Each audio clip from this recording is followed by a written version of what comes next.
নমস্কার বন্ধুরা, Lakshmi rail blog 157K চ্যানেলে সবাইকে স্বাগত। আজ আমি বাসমতি রাইস দিয়ে ফ্রাইড রাইস বানিয়ে দেখাবো। এই ফ্রাইড রাইস বা মিষ্টি পোলাও বানানোর জন্য এখানে আগে থেকে 2 ঘন্টা আগে চাল ভালো করে ধুয়ে জলের মধ্যে ভিজিয়ে রাখতে হবে। এতে রাইসটা খুব ভালো হবে। আর লাগবে কিছু সবজি, খুবই সামান্য মটরশুঁটি, সরু করে কাটা গাজর, আর বিনস আর পনির। আর এই পনিরটাকেও ছোট ছোট টুকরো করে কেটে উষ্ণ গরম জলে 2 মিনিট ভিজিয়ে রেখে আবার ভালো করে জল ধুয়ে তুলে নিয়েছি। এতে ভীষণ সফট হবে, খেতে খুব ভালো লাগবে। সবার আগে রাইসটা বসিয়ে দেবো, ভাতের জলটা। গ্যাস অন করে জল বসিয়ে দিয়েছি। জলটা কিন্তু পরিমাণে বেশি দিতে হবে যাতে ভাতটা ভালোভাবে ঝরঝরে হয়। আর কাজু আর কিশমিশ। ভাতের জল ভালোভাবে গরম হয়ে গেলে বা ফুটে গেলে দিয়ে দিতে হবে নুন। টেস্ট অনুযায়ী নুনটা দিয়ে দিতে হবে এই সময় একটু বেশি করে, যাতে পরে আর দিতে না হয়। 250 গ্রাম চালের জন্য আমি 2-3 চামচ নুন দিয়ে দিচ্ছি। 3 চামচই নুন দিলাম। আর দেব গোটা গরম মশলা। গরম মশলার মধ্যে 5-6টা এলাচ, একটা দারচিনির টুকরো আর 7-8টা লবঙ্গ। এই 3টে গরম মশলা ইউজ করব। এবার দিয়ে দেবো ধুয়ে রাখা চালটা। গরম মশলাটা এই সময় দিলে পুরো রাইসের সাথে গরম মশলার ফ্লেভারটা খুব ভালোভাবে এসে যাবে। দিয়ে দিচ্ছি চাল।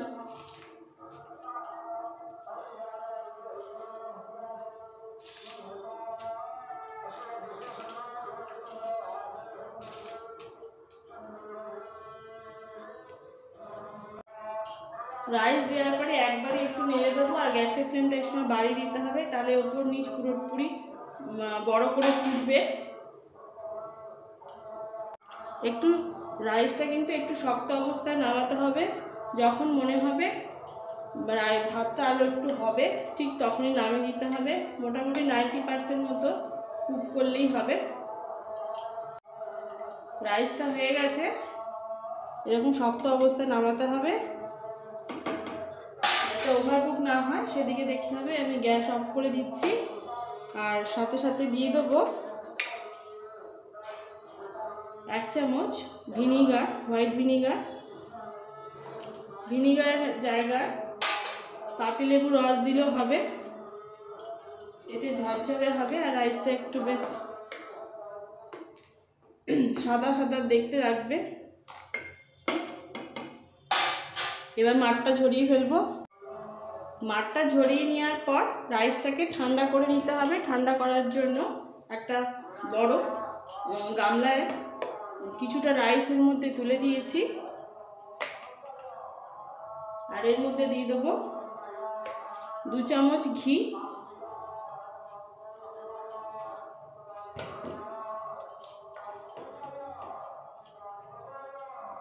এরপরে বাকি রাইসটা এর মধ্যে দিয়ে দেবো।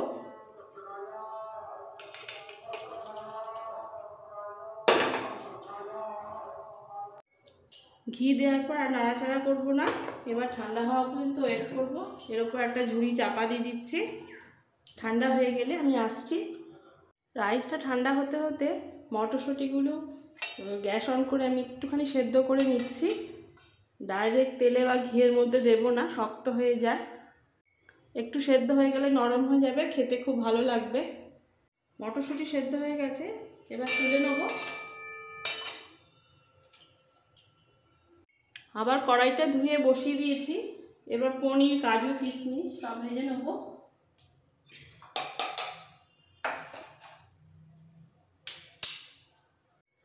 কড়াই গরম হয়ে যাওয়ার পর দিয়ে দিচ্ছি রিফাইন অয়েল বা সাদা তেল, 2 চামচ মতো সাদা তেল। আর 1 চামচ ঘি।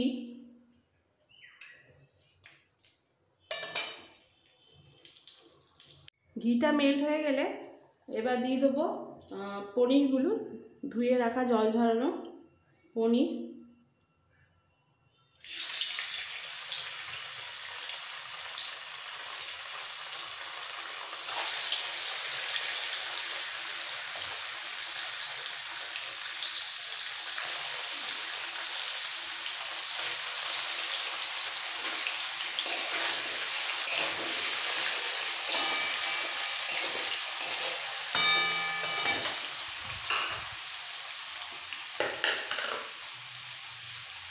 খুব সামান্য একটু নুন,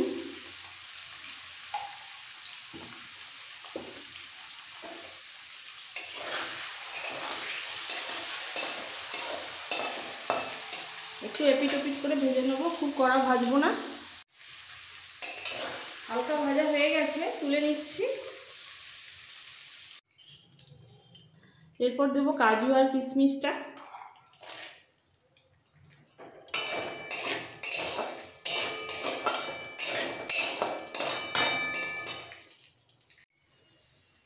কাজু কিশমিশ ভালো হয়ে গেছে, তুলে নিচ্ছি।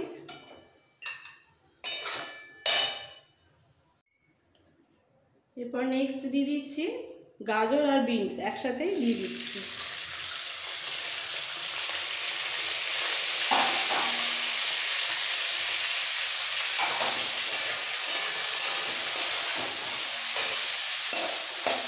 দিয়ে দেবো সামান্য একটু নুন, সামান্য একটু নুন। এবার খুব ভালো করে গাজর আর বিনসটা ভাজতে হবে, যাতে একদম কাঁচা না থাকে।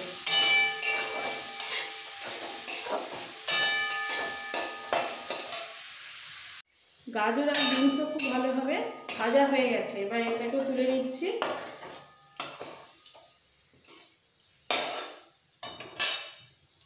এইবার এই তেলের মধ্যে সামান্য একটু আবার ঘি দিচ্ছি, হাফ চামচ মতো।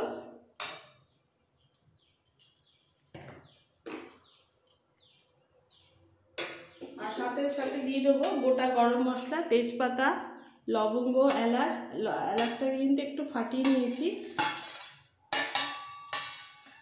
7-8টা মতো লবঙ্গ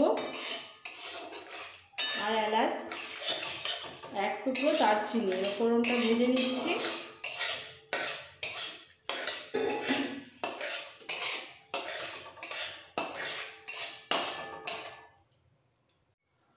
ফোড়ন খুব ভালো করে ভাজা হয়ে গেছে, এইবার গ্যাসটা অফ করে দিতে হবে।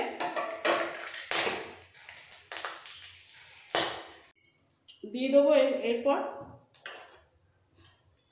গ্যাস অফ করে দিয়ে দেবো অল্প করে রাইস।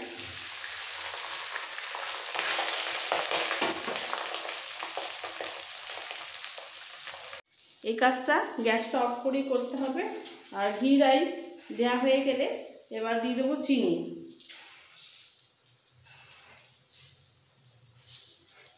চার চামচ চিনি দিলাম।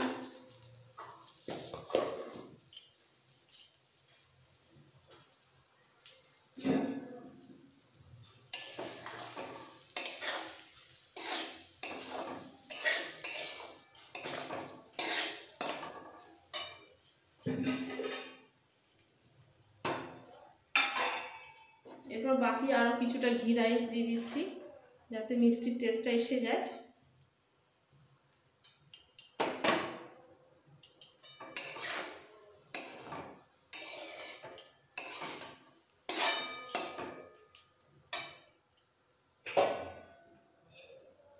দিয়ে দেবো সবজি ভাজাগুলো।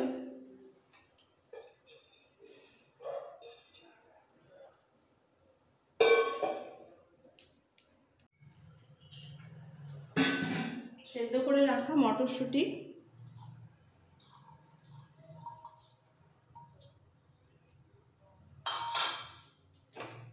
বাকি পুরো রাইসটা দিয়ে দিচ্ছি।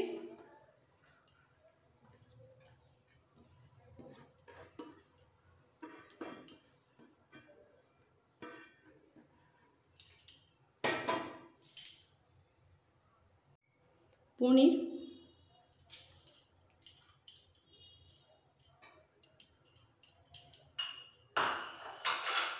আর কাজু কিশমিশ।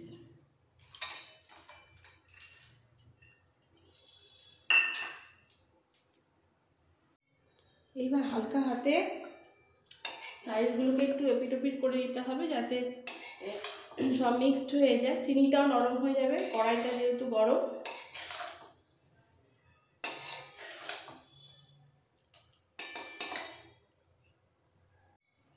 মিক্সড করার পর আবার একদম লো ফ্লেমে গ্যাসটা অন করব, পুরোপুরি ঝরঝরে হওয়ার জন্য।